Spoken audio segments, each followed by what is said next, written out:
Hey there, folks.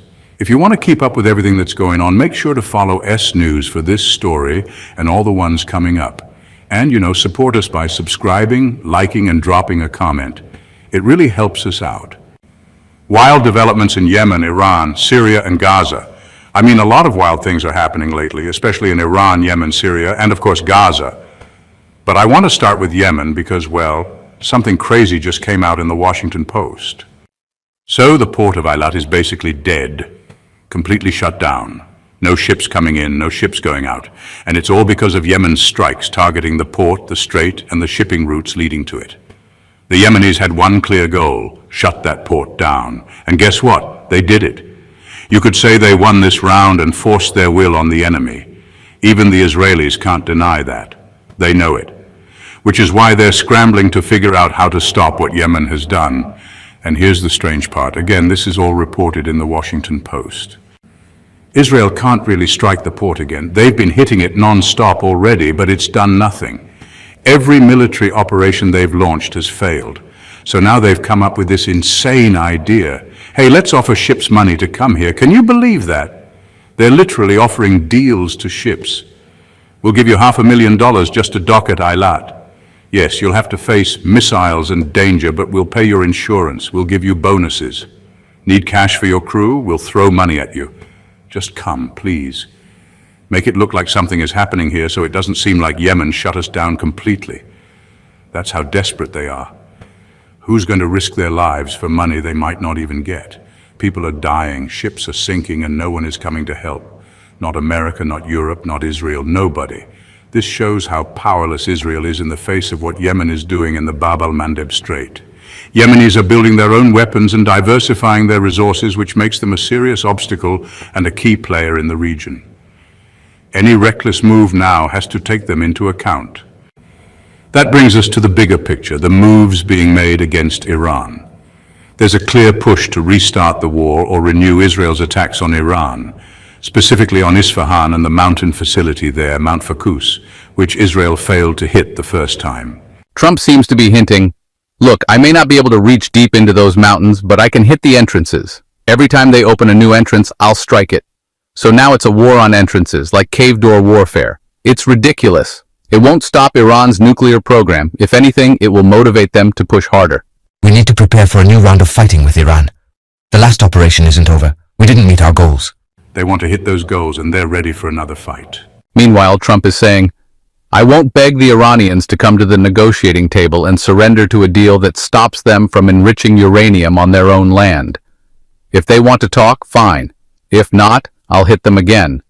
I'll even strike their nuclear sites if I have to. This was echoed by al-Sharaa. So where are they planning to hit next? Probably the Fordow site near Isfahan. The next critical date in this whole story is October 18th. That's when new snapback sanctions on Iran are supposed to kick in, European sanctions. And they're pretty tough. First, no weapons allowed in, not even traditional or light arms. Second, no dual-use items like trucks that could be converted to launch missiles or transport troops. No trucks. Nothing that could be used for military manufacturing. And on top of that, any country in the world is allowed to stop, search, and even seize any shipment going to Iran. It basically legalizes international piracy against Iran. So for the Iranians, anything coming in or going out could be taken under these new rules. Plus, Iran's central bank will be completely cut off from the SWIFT system. No transactions, no economic cooperation. There'll also be a ban on their oil and petrochemical exports. Now the question is, what will China do with Iran's oil? Well, the US will let Iran sell oil to China under the current mechanism because China pays in yuan. That lets Iran buy Chinese goods using Chinese currency. But if the West backs off again, China might say, okay, we'll follow the rules, stick to international law, and not send Iran any weapons. That's a way for the US to ease pressure on China, especially over things like microchips and Nvidia products. China sees Iran struggling and doesn't want to help them exploit that. It's like what Russia did with their sanctioned oil, selling it through shadow fleets and teapot refineries. So Iran will take yuan and maybe buy phones or EVs from China, anything but weapons. They won't have many other options. If they don't sell oil to China in yuan, then what? Iran has said if that happens, they'll pull out of the Non-Proliferation Treaty. That would be a major move. They're already under economic siege, but it's tightening. The United States and Israel are watching closely, preparing more strikes after realizing Iran's program is still running. Their missile systems are still strong, their production lines are intact, and their air defenses are back on track. So now the plan is, let's keep bombing everything above ground, keep the pressure on, drain them economically and militarily over time until the country breaks. It can't survive this long term, not without a land invasion or a full-blown civil breakdown. That's the usual game plan before they go in. These are the rules they play by. Iran's in a tough spot. The only way out might be to build a nuclear weapon, or at least a dirty bomb, fast. That might force the enemy to back down and start negotiations. That's their thinking. Once we have something real, they'll talk. They might go for a small test bomb, or build basic warheads, or say, we'll only use short-range missiles, not ICBMs. But at that point, they'll be backed into a corner with no choice but to push ahead, even under bombing and war. If they succeed, then maybe they can negotiate on their terms. Every major power, the United States, Europe, Russia, China, is acting aggressively toward Iran. It's intense. Iran has no real allies to balance it out. They're on their own. But they can handle it, God willing. They're a strong nation. But the challenges ahead are massive, just like in Syria. Take Ahmed al-Sharaa, for example. He tried to involve the tribes. He saw what happened. People entered Sweden and got bombed. Whole tribes were displaced. Now there's supposed to be a United States-backed meeting between Israel and either the Syrian regime or Sharaa himself to sort out the south. What's going to happen to Sweden? What about the Dawood corridor? There has to be some compromise. But Israel wants the outcome to suit them and the locals. Meanwhile, no one's even talking to Sharaa anymore. Guys like me may have allies in Turkey, like Hakan Fidan, but Fidan is just singing his own tune, answering his own questions. It's all empty talk. Erdogan, Tamim, Sharaa, the whole gang. We know people eat up this talk. People love speeches. So we'll trim our beards, get on camera, and talk about the caliphate, the Umayyads, the saved sect, the Islamic nation, but behind it all, they kill minorities. They kill Druze, Christians, Alawites, and then claim the moral high ground. If someone grows a beard and gives a speech like Erdogan or al-Sharaa, people start flocking to him. They know how it works. He knows that just saying the right words won't make people think he's a Zionist or that he's starving people in Gaza or anything like that. All he has to do is talk, say anything, and he'll be safe. Even if he's actually friendly with the Zionists, as long as he talks the talk, no one will touch him. That's the formula. And it works because the audience just soaks it up like a sponge, so they keep doing it. But in reality, on the ground, there's no real support to stop Syria from being split apart. Islamists, the Muslim Brotherhood, Al Jazeera and Qatar are all pointing fingers at Egypt, saying Egypt is the one starving Gaza. Seriously, they say that. Let me be clear. The Islamist current is essentially a Zionist project. There's something called Islamic Zionism, which is a movement that serves Zionist goals exactly.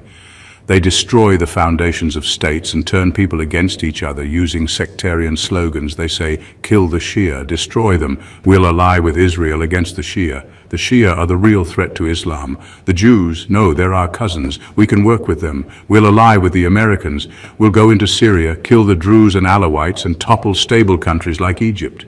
The Muslim Brotherhood's biggest issue isn't even with the West. It's always Egypt. And let's be honest, this Islamic Zionism is why they get no mercy. They go to jail, and they should. These groups are dangerous. They're tools being used to blow up the region, and the ones who benefit are people like Ahmed in Syria. But he's not the one being blamed. Only Egypt is. The Islamist heirs talk like they're righteous leaders. But the reality is the region is in a terrible state, and Israel is the one benefiting. They know exactly what they're doing. They've noticed that a lot of people are drawn to this extremist, sectarian, exclusionary rhetoric. And that's the trap. People rally around it. Meanwhile, the voices of stability, the reasonable ones who actually understand what's going on, are getting picked off one by one. That's the plan. I know this sounds harsh, maybe even offensive, but it's the truth. Some people ask, is Yemen really less important than Egypt? Is the Yemeni front even comparable to the ones in Egypt, Lebanon, Syria, Jordan, or Iran? Is Yemen on Israel's border? Of course not. If you really want to compare Yemen to Egypt, imagine putting Israel in the south, surrounded by forces like the Giants Brigade, Aden tribes, and Hadramaut. Now imagine giving Israel and America all the military power of the Egyptian army and sending them in to wipe out all those groups. Throw them into the sea. Then let's see what happens. That would be a real comparison, a land, sea and air operation like what Egypt would face, not just some empty desert and a stretch of water. Then the comparison would make sense. But what's happening now is just an attempt to create problems for Egypt. And honestly, it's disgusting. It won't last forever, though. That's how they play. Israel commits a crime, and then they turn around and blame us. What do they expect us to do? We're not the ones at fault here. No one should be blaming Egypt or its people. If an extremist like al-Sharaa took power in Egypt and started killing Egyptians, they'd still find a way to say, you know what, Egypt's the problem. They'd twist even the worst crimes into something excusable, like arming tribes to kill Egyptians. What genius. They want Egypt to end up like Syria. And if that happens, no one will speak up for us. Israel will walk in and take what it wants, and no one will blame them. It's a dangerous game. And unfortunately, Israel is already taking advantage of the situation, especially with what's happening in Nice. They're pushing for a symbolic law to annex the West Bank and enforce full Israeli control. It's a first step. Let's not build a humanitarian city at the Rafah border. Let's annex the northern part of Gaza instead. Bring in settlers. Do what we want. No, let's kick them out first. Then we settle. It's the usual strategy. Just divide things up. As usual. And after all this, they say, now come to Egypt. Is anyone offering Egypt money, soldiers, a strong ally like China or Russia? Does anyone pressure the United States, who hands out trillions? No, it's always Egypt. Why? To break it. We in Egypt are the only ones who need to understand this game, because we see it clearly. And with God's help, we'll stand our ground. Our efforts are still defensive. We're protecting our land and our people, and